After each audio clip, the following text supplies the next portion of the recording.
ভূতনির বন্যা পরবর্তী পরিস্থিতি সোমবার পরিদর্শনে এসে সেচ দপ্তরের আধিকারিকদের কড়া ভাষায় ধমক দিলেন পশ্চিমবঙ্গ সরকারের সেচ দপ্তরের মন্ত্রী মানস ভূঁইয়া। প্র্যাকটিক্যাল কথা বলবো। Please come with all report and decisive decision of the engineering point on 20th. তারপরে আমি কোনো কথা শুনবো না, ওই সব হ্যাচার ম্যাচার আমি এসব শুনবো না। আমি এসছি মানে বুঝতে পারছেন, must B A fixed decisive decision. কোনো এদিক ওদিক লটর পটর। আগামী 15 দিনের মধ্যে সমস্ত বিষয় জানানোর নির্দেশ দিয়েছেন। কেন এই বন্যা পরিস্থিতি তৈরি হলো এবং আগামীতে কি পরিকল্পনা নেওয়া হয়েছে। বিগত 2 মাসের বন্যা পরিস্থিতি কাটিয়ে স্বাভাবিক জীবনে ফিরছে ভূতনি ও মহানন্দা টোলার বাসিন্দারা। তাই বন্যা পরবর্তী পরিস্থিতি কি রয়েছে তা খতিয়ে দেখতে এদিন এলাকা পরিদর্শনে আসেন পশ্চিমবঙ্গ সরকারের সেচ দপ্তরের মন্ত্রী মানস ভূঁইয়া। এছাড়াও উপস্থিত ছিলেন সেচ দপ্তরের প্রতিমন্ত্রী সাবিনা ইয়াসমিন, মানিকচকের বিধায়ক সাবিত্রী মিত্র, রতুয়ার বিধায়ক সমন মুখার্জি, মালদা জেলা শাসক নিতিন সিংঘানিয়া সহ জেলা প্রশাসনের অন্যান্য আধিকারিকরা। প্রথমে ভূতনির কাটাবাঁধ পরিদর্শন করেন সেচমন্ত্রী। সেখানে কী ধরনের কাজ হচ্ছে এবং পরবর্তীতে কী পরিকল্পনা রয়েছে সেই বিষয়ে জানতে চাওয়া হয় জেলা শাসক এবং সেচ দপ্তরের আধিকারিকদের কাছে। সে সময় সেচ দপ্তর আধিকারিকেরা দীর্ঘমেয়াদী পরিকল্পনা তুলে ধরতেই ক্ষিপ্ত হয়ে ওঠেন মন্ত্রী। তিনি ধমক দিয়ে বলেন, যেখানে বিজ্ঞান এত উন্নত হয়েছে, বিভিন্ন ধরনের প্রযুক্তি বেরোচ্ছে, সেই জায়গায় দীর্ঘমেয়াদী পরিকল্পনা কেন? পাশাপাশি স্বাধীনতার পর ভূতনিতে এই ধরনের পরিস্থিতি মোকাবিলার জন্য কোনো প্রকল্প ধরা হয়েছিল কিনা সেই বিষয়ে জানতে চান, কিন্তু সেচ দপ্তরের আধিকারিক কোনো সদুত্তর না দেওয়ায় আগামী 15 দিনের মধ্যে ভূতনির সমস্ত বিষয়ের রিপোর্ট জমা দেওয়ার নির্দেশ দেন মন্ত্রী। পরবর্তীতে ভূতনির কেশবপুর বাঁধের ক্ষতিগ্রস্ত এলাকা পরিদর্শন করেন এবং এলাকাবাসীদের সঙ্গে কথা বলেন। তারপরে সেখান থেকে সেচ দপ্তরের লঞ্চে করে রতুয়া ও বিহার সংলগ্ন নদী এলাকা পরিদর্শন করেন। সবশেষে মালতীপুর জেলার সমস্ত দপ্তরের আধিকারিকদের নিয়ে মানিকচক ব্লক প্রশাসনিক ভবনে দীর্ঘক্ষণ বৈঠক করেন মন্ত্রী। এই বিষয়ে ইতিমধ্যে মুর্শিদাবাদ জেলার শামশেরগঞ্জে আমরা 100 কোটি টাকা বরাদ্দ করেছি। সেখানে 6টি ভাঙনের 5টি ভাঙনের কাজ চলছে। একটা ইলেকশনের মডেল কোড অফ কন্ডাক্টের জন্য টেন্ডার করা যাচ্ছিল না, এবার আমরা করে সেটাতেও কাজ স্টার্ট করব। ওখানেও বিপজ্জনক অবস্থা। ফারাক্কা ব্যারেজ তার দায়িত্ব বহন করছে না।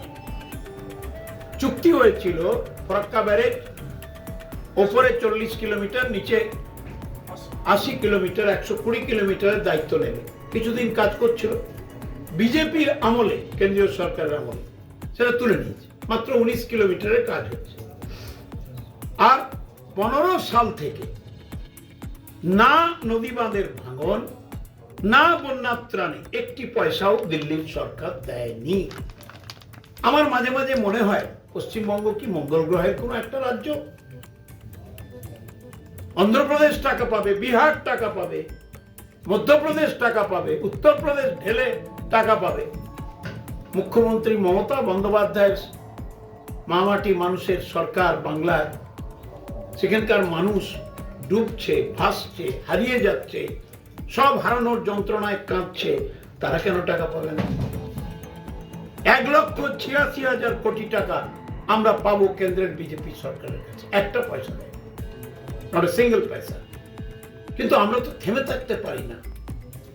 আমাদের মুখ্যমন্ত্রী বিভিন্ন এক্সপার্টাইজ অথরিটি ইনস্টিটিউশনের সঙ্গে কথা বলছেন, কিভাবে টাকা সংগ্রহ করব ভাবছেন, কোন টেকনিক্যাল সায়েন্টিফিক প্রসিডিয়ারে এই বিপজ্জনক ভাঙন রোধ করা যায়।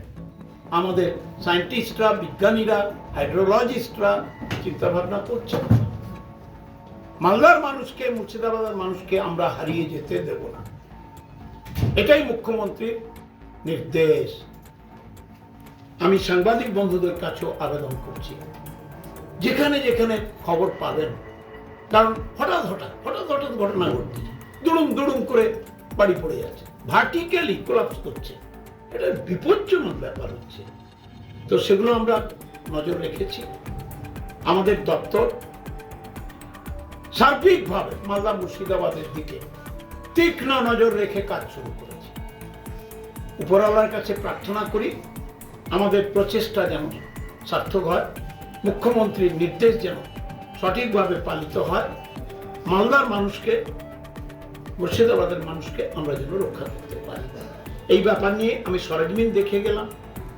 আমি বন্যার সময় প্রতিদিন ডিএম এর সঙ্গে, এসপির সঙ্গে, সাবিত্রীর সঙ্গে, সমরবাবুর সঙ্গে, আমার সাবিনার সঙ্গে, মৌসুমের সঙ্গে, মন্ত্রীর সঙ্গে, জেলা পরিষদের সঙ্গে সম্পর্ক রেখেছি, মিনিট টু মিনিট, রাত্রি 2:30, 3টা অবধি। এখন আমাদের পুনর্গঠনের কাজ করতে হবে। দেখা যাক, সবাইয়ের শুভেচ্ছায়, আমাদের মুক্তিত্বে আমরা মানুষের পাশে থেকে কাজ করব। বালির বস্তার কাজ টেকনিক্যাল ব্যাপার, টেকনিক্যাল প্রবলেম আমরা টেকনিক্যালি সলভ করব। স্থায়ী সমাধান নিয়ে ইঞ্জিনিয়ার চলছে, বেশ চলছে, কিছু নির্দেশিকা, আলোচনা বেশ কিছু চলছে। Bureau news Bangla Times.